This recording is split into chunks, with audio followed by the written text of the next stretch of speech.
Chia seed ഇപ്പം നമ്മളെല്ലാവരും തന്നെ കഴിക്കുന്നതാണ് അല്ലേ. നമ്മളെന്താണ് ഷുഗർ ഉള്ളവരുണ്ടെങ്കിലും അതേപോലെ തന്നെ ബ്ലഡ് പ്രഷർ ഉണ്ടെങ്കിലും നമുക്ക് ഫൈബർ കണ്ടൻറ്റ് കൂടുതൽ വേണമെങ്കിലും അതേപോലെ തന്നെ നമ്മൾ ഡയറ്റൊക്കെ എടുക്കുന്നവരൊക്കെ ആണെങ്കിലും ഏറ്റവും കൂടുതലായിട്ട് ചിയാ സീഡ് കഴിക്കുന്നതാണ്. ചിയാ സീഡ് നമുക്ക് അങ്ങനെ യൂസ് ചെയ്യാൻ പറ്റില്ല. അത് വെള്ളത്തിലിട്ട് ഒരു 15-20 മിനിറ്റ് കുതിർത്തതിന് ശേഷം മാത്രമേ നമുക്ക് കഴിക്കാൻ പാടുള്ളൂ. കാരണം അത് തൊണ്ടയിൽ കുടുങ്ങി കഴിഞ്ഞ് കഴിഞ്ഞാൽ പ്രശ്നമാണ്. അതുകൊണ്ട് അപ്പോൾ നമ്മൾ ഈ ചിയാ സീഡ് കഴിക്കുന്നതിൻ്റെ ഒരുപാട് ഗുണങ്ങളുണ്ട്, അതോടൊപ്പം കുറേ ദോഷങ്ങളുമുണ്ട്. ഗുണങ്ങളെന്ന് പറഞ്ഞു കഴിഞ്ഞാൽ നല്ല ഫൈബർ കണ്ടൻ്റ് ഉണ്ട്. അതുകൊണ്ട് തന്നെ നമ്മുടെ ശരീരഭാരം കുറയ്ക്കാനൊക്കെ വളരെ നല്ലതാണ്.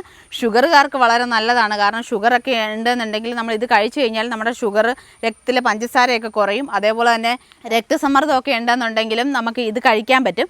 ഇത് കഴിച്ചു കഴിഞ്ഞാലുള്ള ഗുണം എന്ന് പറഞ്ഞാൽ നമ്മുടെ പഞ്ചസാരയെ അവർ കൺട്രോൾ ചെയ്യും, നമ്മൾ ഈ ചിയാ സീഡ് കൺട്രോൾ ചെയ്യും. അതേപോലെ തന്നെ രക്തസമ്മർദ്ദം കൺട്രോൾ ചെയ്യാൻ നല്ലതാണ്.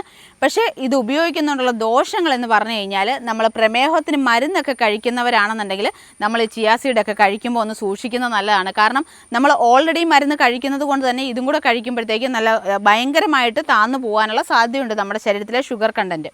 അതുപോലെ തന്നെയാണ് നമ്മൾ രക്തസമ്മർദ്ദം കൂടുതലുള്ളവർ മരുന്ന് കഴിക്കുകയാണെന്നുണ്ടെങ്കിൽ നമ്മൾ ഇത് ചിയാ സീഡും കൂടെ കഴിക്കുമ്പോഴത്തേക്കും അത് നമ്മുടെ ഒരുപാട് താന്നു പോകാനുള്ള സാധ്യതയുണ്ട്. നമ്മുടെ രക്തസമ്മർദ്ദം ഒരുപാട് കുറഞ്ഞു പോകാൻ സാധ്യതയുണ്ട്.